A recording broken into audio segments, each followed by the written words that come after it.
पूज्य गुरु संत डॉक्टर गुरमीत राम रहीम सिंह जी इंसा की पावन प्रेरणा से शुरू हुए यादे मुर्शिद परमपिता शाह सतनाम सिंह जी महाराज 30वें फ्री आई कैंप के दूसरे दिन लगभग 4000 से ज्यादा मरीजों की आंखों की जांच हो चुकी थी। वहीं 56 से ज्यादा मरीजों का ऑपरेशन के लिए चयन हो चुका था, जिसमें से 4 काला मोतिया और 52 सफेद मोतिया के मरीज शामिल रहे।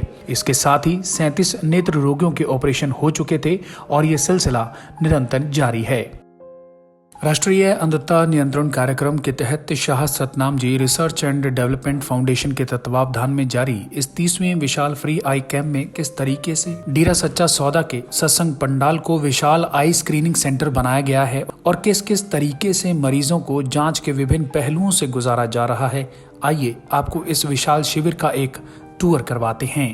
नमस्कार, मैं हूं अनिल कक्कड़ और सच कहूं में आपका स्वागत है। प्यारे दर्शकों, आज हम मौजूद हैं शाह सतनाम जी धाम के प्रांगण में। हमारे साथ बातचीत करने के लिए कैंप की ऑर्गेनाइजिंग टीम के सदस्य हैं लकी इंसान।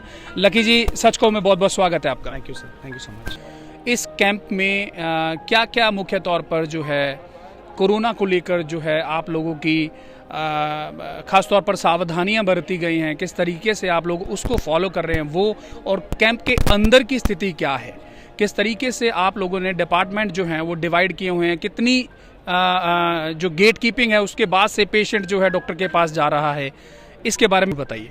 जी, इसका जो हमने मेन एसओपी रखा है, क्योंकि जैसे कि कोविड का दौर चल रहा है तो इसमें सबसे पहले कैंप स्टार्ट करने से पहले इसके ऊपर पूरी तरह से टीम बिठाई गई थी, जिसके अंदर जो गवर्नमेंट की हमें गाइडलाइंस मिली थी हमने उनको प्रायोरिटी पे रख के ही कैंप।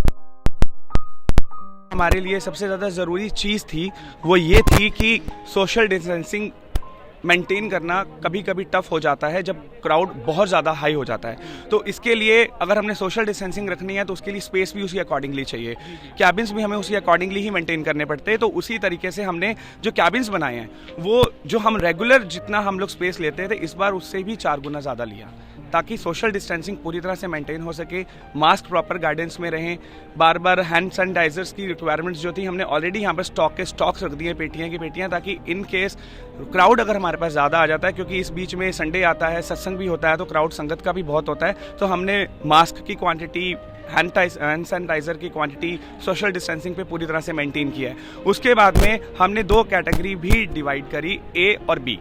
ए के अंदर हमने डॉक्टर्स ए और बी में रखे, जिसके अंदर जो पेशेंट जाएगा डायरेक्ट सबसे पहले उसकी बॉडी की स्क्रीनिंग होगी, उसके जो इन्फेक्शन तो नहीं है, उसको कफ तो नहीं है, जुकाम नहीं है, या उसको स्नीजिंग तो नहीं है, उसका टेम्परेचर चेक किया जाएगा। अगर इस तरह का हमें कुछ सिम्टम्स लगते हैं ड्यू टू विंटर सीजन या due to any like due to fever also, तो हम उसको एक बी कैटेगरी का नाम देते हैं।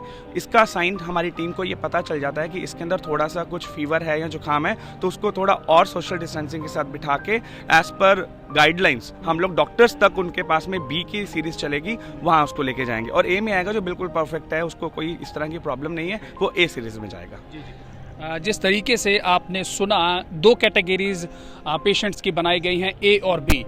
ए कैटेगरी में जो कम्प्लीटली फिट मरीज है उसको केवल आंखों की तकलीफ है और स्नीजिंग या उसे बुखार या कुछ और कफ वगैरह की दिक्कत नहीं है, जो कोरोना से कुछ मिलते जुलते सिम्टम्स हों उसकी दिक्कत नहीं है, तो वो सीधा डॉक्टर के पास जा सकता है। लेकिन बी जो कैटेगरी है उसको कुछ गेट कीपिंग है, उसके ज़रिए ही जाना होगा।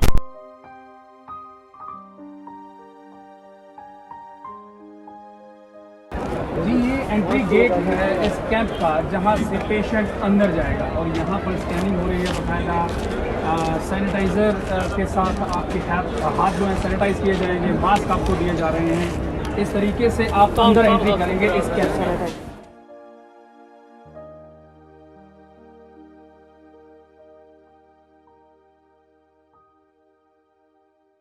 जी, फर्स्ट एंट्री लकी जी हो चुकी है। अब फर्स्ट एंट्री के बाद पेशेंट आगे कहाँ जाएगा? फर्स्ट एंट्री के बारे में सर, फर्स्ट एंट्री के बाद में हमारे पास में एक ओपीडी स्लिप होते हैं। ओपीडी स्लिप को रजिस्ट्रेशन के अंदर फाइनली भरने से पहले पेशेंट का स्क्रीनिंग होगा। जैसा कि मैंने पहले भी बताया था कि पेशेंट की कैटेगरी बढ़ जाएगी, या वो ए है या वो बी है, उसकी स्क्रीनिंग सामने हो रही है। उसको वहाँ डॉक्टर्स बैठे हुए हैं, वो डॉक्टर्स उनके डिसीजेज़ के बारे में कंफर्म करेंगे। अगर उनको लगता है कि कुछ इस तरह की इन्फेक्शन है, फीवर है, कफ है, या इस तरह का लगता है आपको कि ज़्यादा बुखार है, तो वहाँ पर वो बी कैटेगरी डाल के अलग से एक रॉ का पूरा कॉलम चलेगा लास्ट तक, वो बी कैटेगरी साइन कर दिया जाएगा। रजिस्ट्रेशन में भी बी कैटेगरी की अलग से ही हमने टीम बिठाई है जो उन लोगों का रजिस्ट्रेशन करेगी। और उसके बाद में ए कॉलम है, ए कॉलम में बिल्कुल फिजिकली फिट पेशेंट्स जाएंगे। इस तरीके से आगे तक प्रोसीड होता रहेगा सर।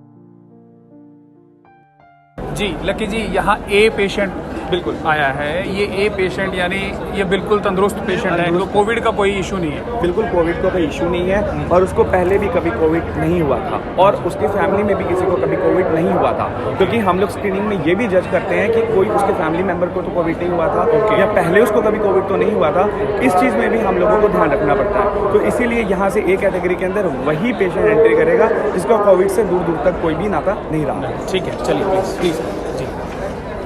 तो यहाँ जो है ये पेशेंट आप देख सकते हैं कि किस तरीके से लाइन में अपनी जो है टर्न का इंतज़ार कर रहे हैं। ज़्यादातर संख्या जो है बुज़ुर्ग पेशेंट्स की है। लकी जी, एक चीज़ ज़रूर ये देखने में आ रही है कि जो पेशेंट हैं ज़्यादातर बुज़ुर्ग हैं। बिल्कुल, और बुज़ुर्ग व्यक्ति को केयर की भी ज़्यादा ज़रूरत होती है, तो उसके लिए क्या तैयारी है? सर केयर के लिए उनको सबसे ज़्यादा ज़रूरत रहती है खाने, उनको खाना टाइम से चाहिए। काफ़ी हमारे पास में बुजुर्ग ऐसे होते हैं जिनको बीपी और डायबिटीज़ की प्रॉब्लम्स रहती हैं, और उनके लिए टाइमली उनको खाना मिलना चाहिए, मॉर्निंग में, लंच में और डिनर में। तो यहाँ पर इनको उठकर भी नहीं जाना है किसी चीज़ को खाने के लिए। यहाँ पर सिर्फ इन्होंने बोलना है कि हमें भूख लग रही है, तो हम लोग स्टॉक खाना जो है यहाँ पर उनके लिए अवेलेबल कराते हैं। चाय, अगर शाम को 4 बजे का टाइम है, पेशेंट वेट कर रहा है, तो उस वक्त उसको चाय भी मिलेगी। और रात को मुसाफिर हैं, बहुत दूर से भी पेशेंट आए हैं, यहाँ तक कि सर उनके लिए रहने की फैसिलिटी, उनके लिए गद्दे की फैसिलिटी, तकिए की फैसिलिटी, यहाँ तक कि रात को अगर किसी पेशेंट को कोई अलग तरह की रिक्वायरमेंट है, मेडिसिन ख़त्म हो गई हैं, वो घर से नहीं लेके आया, यहाँ मिल नहीं रही, उसके लिए भी हमने अलग से असिस्टेंट रखा है। ये ज़रूर देखने में आया इस वेटिंग एरिया में कुछ लोग जो हैं अपनी टर्न का इंतज़ार कर रहे हैं। कईयों को बैठने में दिक्कत है, तो उनके लिए सिटिंग जो है अरेंजमेंट भी अच्छे किए हुए हैं। जी बिल्कुल, यहाँ पर जैसे कई भी पेशेंट होते हैं जिनके घुटनों में दिक्कत होती है, उनके लिए अलग से स्टूल्स का भी अरेंजमेंट किया गया, या अगर वो फ्लोर में नहीं बैठ पा रहे हैं तो हम अलग से उनको स्टूल की रिक्वायरमेंट पूरी करेंगे। जी, आगे चलते हैं प्लीज़। वेटिंग एरिया से अब हम आगे बढ़ेंगे और आपको दिखाएंगे कि किस तरीके से जी हाँ, ये महत्वपूर्ण जो है एरिया है। किसी भी आई पेशेंट के लिए एक महत्वपूर्ण टेस्ट रहता है। इसके बारे में ज़रूर बताएं लकी जी। ये बड़ी दिलचस्प चीज़ है, क्योंकि ये ख़ासतौर पर जब किसी भी आई पेशेंट के लिए अगर बात की जाए तो ये सबसे मैंडेटरी चीज़ होती है। बिल्कुल सही।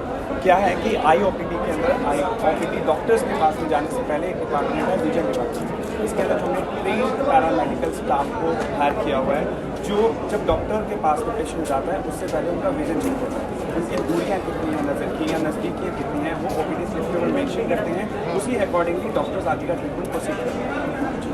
यहाँ जिस तरीके से सभी चेयर्स लगी हुई हैं और साथ में इतने पैरामेडिकल स्टाफ जो लगा हुआ है, ये भी सारा वॉलंटियर सेवा से है, या ये किस तरीके से आप लोगों ने अरेंज किया?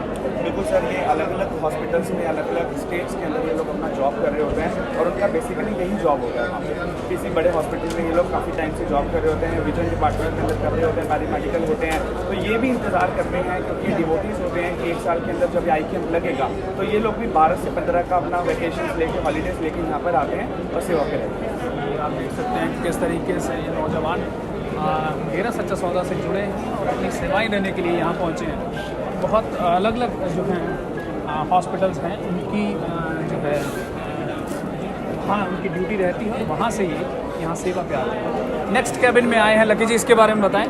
विजन के बाद में जैसे मैंने पहले भी बताया था कि हर एक कैबिन के अंदर हमने आगे वेटिंग डाला सोशल डिस्टेंसिंग मेंटेन करने के लिए, ताकि 1 साल भी रश ना हो जाए अपने डिपार्टमेंट में। उससे पहले हमने ब्रेकअप दे दिए। अभी विजन था, विजन रहने के बाद यहाँ पे वेटिंग आ गई। ये इन सब की विजन चेक हो चुकी है? बिल्कुल, इनकी विजन चेक हो चुकी है। Now they are waiting for the doctors for the eye checkup. तो फाइनली उस डिपार्टमेंट में जाने से पहले उनको वेटिंग में बिठाया जाता है विद सोशल डिस्टेंसिंग। जैसे जैसे डॉक्टर वहाँ पर पेशेंट्स को चेक करता जाएगा, उधर से हमारी जो टीम खड़ी है सिक्योरिटी, वो यहाँ से 2-2 4-4 को ले जाकर डॉक्टर के पास लेके जाएंगे। आगे चलते हैं, आगे देखते हैं। वेटिंग एरिया के बाद अब डॉक्टर्स की बारी है। डॉक्टर्स की वेट जो है ये पेशेंट्स कर रहे हैं। ये IOPD, देखिए ये IOPD में हम लोग एंटर कर रहे हैं और कितने सिलसिलेवार तरीके से आप IOPD में आएंगे, उससे पहले आपको काफ़ी चरणों से निकलना पड़ेगा। लकी जी, ये IOPD, इसके बारे में बताएं।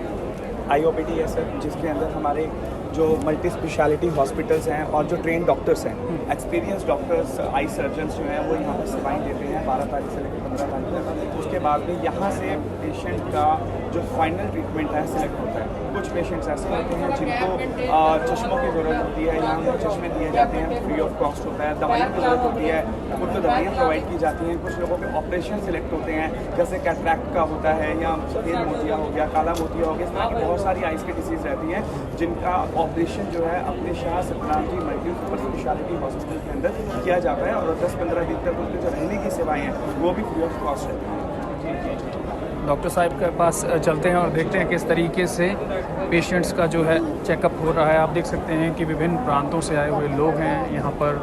ज़्यादातर संख्या जो है बुज़ुर्गों की है और उन बुज़ुर्गों को संभालने के लिए लकी इंसान जैसे सेवादार यहाँ पर जुटे हुए हैं।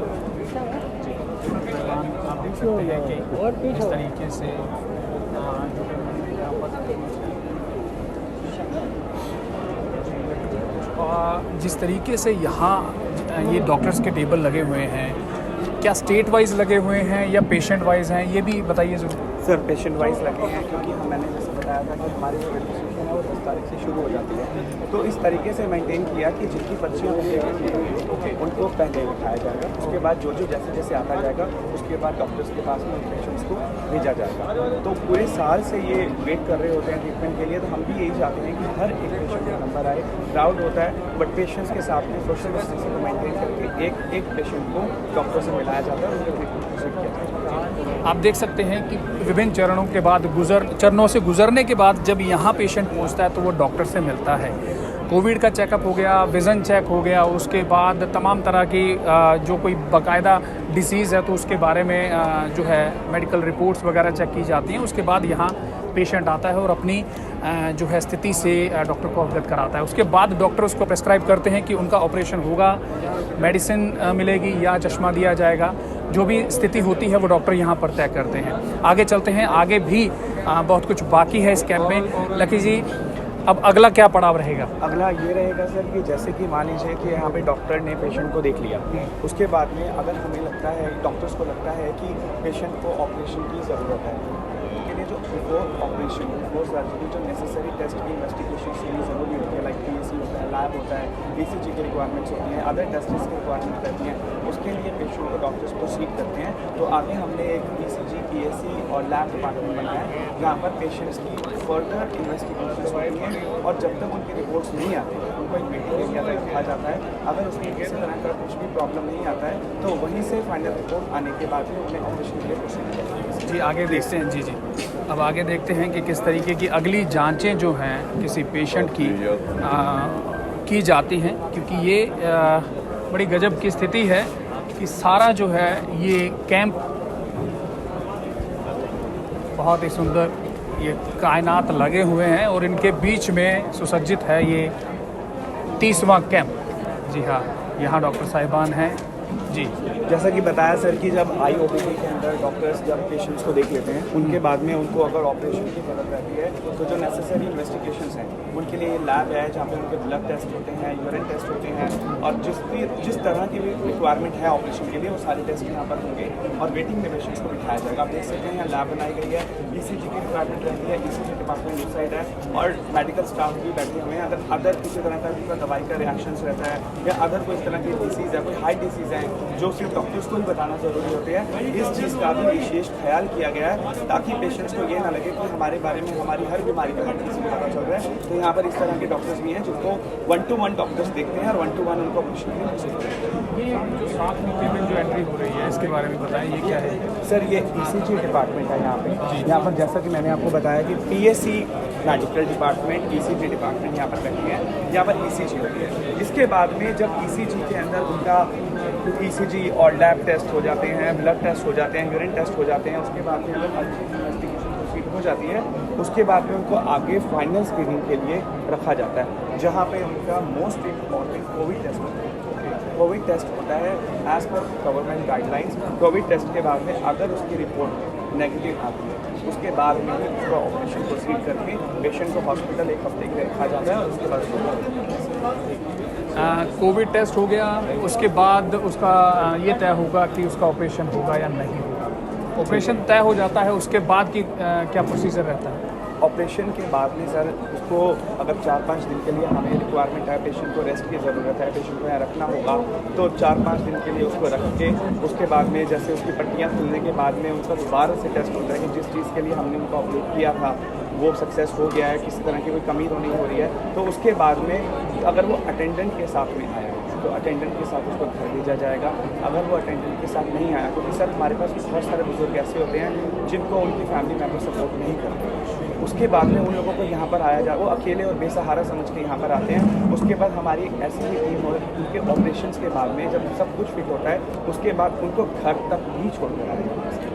ये हमारे यहाँ से पूरा प्रोसेस इस तरह से आई कैम्प का चलता है कि हर किसी को ये सेवाएं मिले। और मैं आपके थ्रू आपके चैनल के थ्रू ये कहना चाहूँगा कि कोई भी असहाय, असमर्थ, फाइनेंशियली चैलेंज के साथ से गुजर रहे हैं, जिनके पास पैसे नहीं हैं, तो हम रिक्वेस्ट करेंगे उन लोगों से कि आप शाह सतनाम जी ये जो हॉस्पिटल का कैंप लगता है यहाँ पर आप लोग आएँ, आपका स्वागत है और आपको हर चीज़ की सुविधाएं प्रोवाइड होंगी। आपको पैसे की भी रिक्वायरमेंट नहीं है। अगर आपको लगता है कि आपके पास आने के लिए भी पैसे नहीं है, वो भी DSS की ऑर्गेनाइजेशन प्रोवाइड करके आपको यहाँ तक लेके आएगी, यहाँ से आपका ट्रीटमेंट करवा के आपकी अंधेरी ज़िंदगी को रोशनी में लाकर अपने घर छोड़ेगी, ताकि आपकी आगे की ज़िंदगी बन सके।